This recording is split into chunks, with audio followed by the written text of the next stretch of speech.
magkaroon ka naman ng dignidad as a country. Huwag yung parang, ano ba yung magtago ka sa saya ng iyong nanay? Ano bang saying yun? Oo, magtago ka sa saya ng iyong nanay. Hindi. You stand on your own and face China with regard to your issues in the West Philippine Sea. You don't lean towards another superpower and say na, oh, please help me because he is bullying me. Yun. Topic.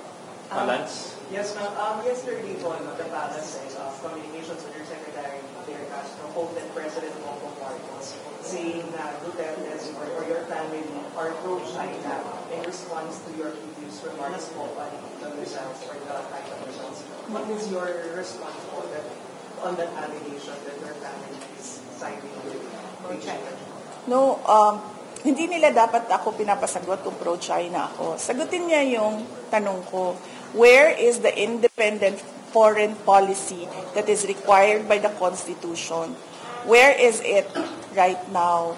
Explain to the Filipino people how you are going to implement your independent foreign policy. Huwag nilang pasagutin yung nagtatanong na sasabihin nila ako ay isang pro-China person. Matagal na nila yan na narrative na pro-China ako. I'm not pro any country at all.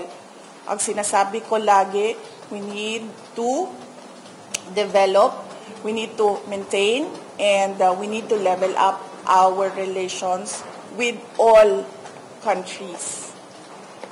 Hindi lang sa China.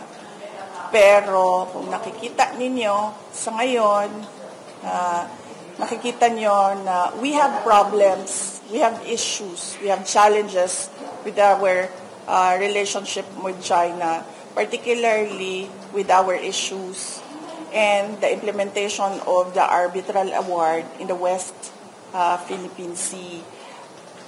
Bakit ka kikiling sa isang superpower na kalaban nung may problema ka?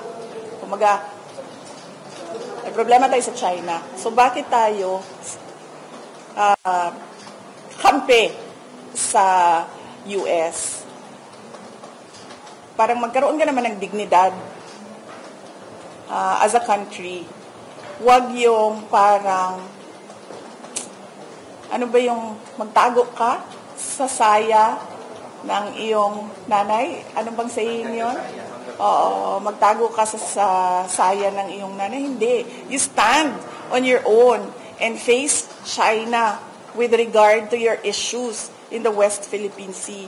You don't lean towards another superpower and say na, oh, please help me because he is bullying me. Yun. We have our Filipino pride.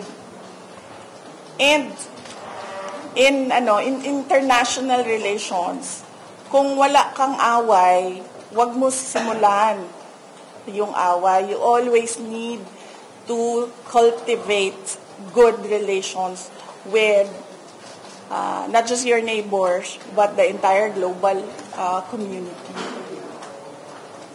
Sila din naman nagpapasalita sa akin eh. Ayaw ko magsalita noon kasi nakikita ko yung mali na ginagawa niya. Pinipilit nila ako magsalita. Ngayon, sagutin niya. Nasaan na ang independent foreign policy ng Pilipinas na nasa konstitusyon natin?